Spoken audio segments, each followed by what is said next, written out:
KV9కు స్వాగతం. అధికారుల నిర్లక్ష్యం ప్రజల ప్రాణాల మీదకు వచ్చేలా ఉంది. నందిపేట్ మండలం వెల్మల్ గ్రామంలో కరెంట్ స్తంభాల వైర్లు వేలాడుతున్నా అధికారులు పట్టించుకున్న పాపాన పోవడం లేదని ప్రజలు వాపోతున్నారు. లైన్మెన్కు ఈ విషయమై విన్నవించితే ఎదురు ప్రశ్నలు సంధిస్తున్నారని గల్లీ వాసులు అంటున్నారు. నూతనంగా ఇంటి నిర్మాణం చేపట్టిన వారికైతే ఇబ్బందులు తప్పడం లేదు. ఇసుక, కాంక్రీటు, ఇటుకలు తెచ్చే వాహనాలు వస్తే బిక్కుమంటూ చూడాల్సిన పరిస్థితి దాపురించిందని ప్రజలు వాపోతున్నారు. డబ్బులు ఇస్తే తప్ప స్తంభం వేసి వైర్లను చేయలేం అనడం కొసమెరుపు. ఇప్పటికైనా అధికారులు స్పందించి వెంటనే వైర్లను సరి చేయాలని ప్రజలు కోరుతున్నారు.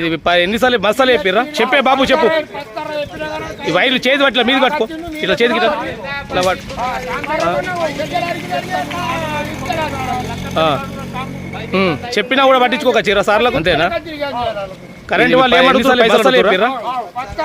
కంపేసుకుంటారు. ఈ వైర్లు చేతి పట్ల మీది కట్టుకో, ఇట్లా చేతికి కంపేసుకోమంటురా? కంబు మనం వేసుకోవాలన్నా?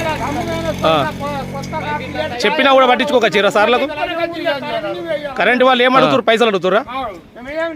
కంపేసుకుంటారు. ఈ విధంగా పరిస్థితి కంపేసుకోమంటురా? కంబు మనం వేసుకోవాలి విధంగా డౌన్ ఉన్నాయి. సాయి నిల్చున్నాడా? వంశీ 10 ఫీట్ లైట్లు. ఈ విధంగా పరిస్థితి డౌన్ ఉన్నాయి. పని నడుతుంది, ఇల్లు పని నడుతుంది, మంచిగా డౌన్ ఉన్నాయి. సాయి నిల్చున్నాడా? వంశీ ఈ విధంగా పరిస్థితి.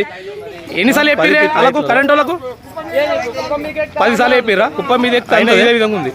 పని నడుతుంది, ఇల్లు పని నడుతుంది, కుప్ప మీద అంతా అంతది. పోయిర్రా? ఆడ కూడా పట్టించుకోలేరా? ఇది కథ.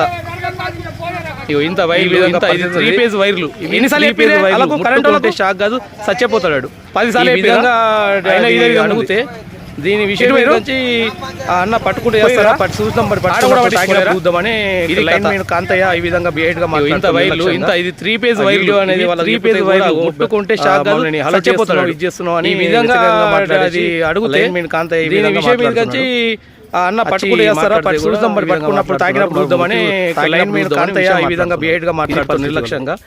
ఆ వీడియో అనేది వాళ్ళకి చెప్తే కూడా మమ్మల్ని అలర్ట్ చేస్తున్నావు, ఇది చేస్తున్నావు అని వ్యతిరేకంగా మాట్లాడేసి లైన్ మెయిన్ కాంతయ్య ఈ విధంగా మాట్లాడుతున్నాడు. వచ్చి మాట్లాడితే కూడా ఈ విధంగా మాట్లాడుతున్నాడు. ముట్టి తాగినప్పుడు చూద్దామని విషయం మాట్లాడుతున్నాడు. ఇది పరిస్థితి వాళ్ళది.